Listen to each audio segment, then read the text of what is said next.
Alléluia, gloire à Dieu, alléluia. Nous bénissons le Seigneur pour le souffle de vie qu'il nous accorde en ce jour. Bienvenue à une minute de prière de ce lundi 20 novembre 2023. Aujourd'hui, le Seigneur m'a mis à cœur de partager avec vous ce passage du livre d'Exode. Nous allons lire au chapitre 20, donc Exode 20.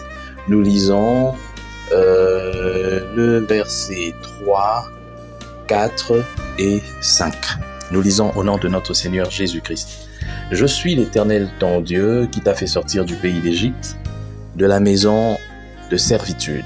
Tu n'auras point d'autre Dieu devant ma face. Tu ne te feras point d'image taillée, ni de représentation quelconque des choses qui sont en haut dans les cieux, qui sont en bas sur la terre et qui sont dans les eaux plus bas que la terre. Tu ne te prosterneras point devant elles et tu ne les serviras point. Car moi, l'Éternel ton Dieu, je suis un Dieu jaloux, qui punit l'iniquité des pères sur les enfants jusqu'à la 3e et la 4e génération de ceux qui me haïssent. Sois béni toi qui as écouté cette lecture. Alors mon frère, ma sœur, c'est tellement important de comprendre qu'est-ce que le Seigneur attend de nous dans ce passage. Le Seigneur nous parle ici de ce qu'il déteste le plus, c'est que nous puissions lui tourner le dos. Le Seigneur ne supporte pas que nous puissions placer soit au même niveau que lui, ou alors que nous puissions prendre un autre Dieu au-dessus de lui. C'est tellement évident ce qui se passe aujourd'hui dans l'Église et dans le monde. Beaucoup de ceux qui se font appeler chrétiens aujourd'hui ont d'autres dieux. Ton Dieu, c'est peut-être l'argent. Ton Dieu, c'est peut-être le succès. Ton Dieu, c'est peut-être le pouvoir, parce que tu le places au-dessus de Dieu. Mais ce que tu oublies, c'est que c'est Dieu lui-même qui t'a donné ces choses, qui t'a donné l'argent, qui t'a donné le pouvoir, qui t'a donné toutes ces choses, le succès. Mais aujourd'hui, tu te tournes vers autre chose. C'est vrai. De l'autre côté, il y a aussi le diable qui donne aussi ces choses. Mais la Bible dit, c'est la bénédiction de l'Éternel qui enrichit. Car cette bénédiction ne se fait suivre d'aucun chagrin. Mais il y a beaucoup de gens aujourd'hui qui trompent les autres. Ils trompent la vigilance des autres. Ils trompent peut-être les autres chrétiens. Mais tu ne vas jamais tromper Dieu.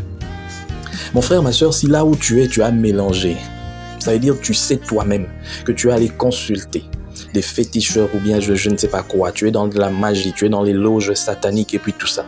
Mais tu perds ton temps, je te dis, en citant le nom de Jésus devant les gens. Tu trompes qui? Nous, peut-être les hommes, on ne le sait pas, mais Dieu le sait. Et ne pense pas qu'en citant le nom de Jésus, en disant que bon, je suis toujours collé à lui, parce que la bêtise humaine veut penser que lorsque vous allez vous engager dans des loges sataniques pour avoir du succès, devenir un serviteur de Dieu connu, qui voyage à tout moment, qui va dans le monde, et vous citez le nom de Jésus, peut-être qu'il aura pitié de vous. Tu te trompes. Tant que tu prendras un autre pour le placer soit au même niveau, ou alors au-dessus de Dieu, ça veut dire dans ton cœur, sache que tu es sur une mauvaise voie, tu es déjà perdu. Voilà pourquoi il y a des gens que vous voyez aujourd'hui, vous les voyez, ils sont tellement actifs, entre guillemets, pour Dieu. Ils pensent faire des choses pour Dieu. Ils montrent au monde qu'ils sont en train de faire des choses pour Dieu, mais en réalité, ils ne servent pas Dieu. Parce qu'il ne suffit pas seulement de dire Seigneur, Seigneur. Il ne suffit pas seulement de dire Jésus, Jésus. Il ne suffit pas seulement de prophétiser, de faire toutes ces choses. Mais il faut que ton cœur soit d'abord gagné à lui. Quelle est la source de ton succès là où tu es? Quelle est la source de ton argent? Quelle est la source de ton pouvoir? Est-ce que c'est vraiment Dieu? Si ce n'est pas Dieu, tu perds ton temps en citant le nom de Jésus. Le nom de Jésus, ce n'est pas quelque chose qui va te blanchir. Beaucoup de gens pensent que non, voilà, je suis serviteur de Dieu, je peux faire n'importe quoi, je serai blanchi parce que tout le monde sait. Non, le cœur d'un homme, c'est Dieu qui le sait. Ce n'est pas la qualité que tu as de, entre guillemets, serviteur de Dieu qui fera que Dieu puisse t'accepter. Non, si tu es en train, dans ta vie, tu sais bien, dans ton cœur, que tu consultes, que tu fais des choses pareilles, sache que Dieu ne te voit pas, tu es rejeté. Il t'a déjà donné le dos, peut-être que tu as déjà le dos, mais tu continues toujours. C'est bien, les gens vont t'applaudir, vont dire voilà, lui c'est un serviteur de Dieu. Mais la vérité dans ton cœur, c'est Dieu qui la connaît. Et moi je viens te parler aujourd'hui pour te dire, quel que soit ce que tu as, le pouvoir, l'argent, le succès, si ça ne vient pas de Dieu, Même si on te connaît comme serviteur de Dieu, comme enfant de Dieu, même si tu te caches derrière la Bible, derrière je ne sais pas quel pasteur, parce que tu es tout le temps entouré des pasteurs, des serviteurs de Dieu, et même si tu l'es aussi, et que tout le monde te connaît comme ça, mais tant que ces choses-là ne viennent pas de Dieu, tu es déjà perdu. Et si on ne te le dit pas, je te le dis aujourd'hui, afin que tu le saches bien. Tu es dans la condamnation. La seule personne qui peut te sortir de la condamnation, c'est Jésus-Christ. Mais malheur à toi si, connaissant la vérité, tu l'as rejeté pour aller faire alliance ailleurs. Que le Seigneur bénisse son peuple et qu'il ouvre les yeux de ceux-là qui sont attachés à certaines personnes qui se font appeler serviteurs de Dieu, mais qui ne le sont pas, qui ont déjà vendu leur âme et qui veulent aussi par procuration vendre les âmes de leurs fidèles. Que le Seigneur puisse lui-même intervenir. Nous prions. Éternel Dieu Père très saint, merci, car je sais que toi, tu connais toutes choses.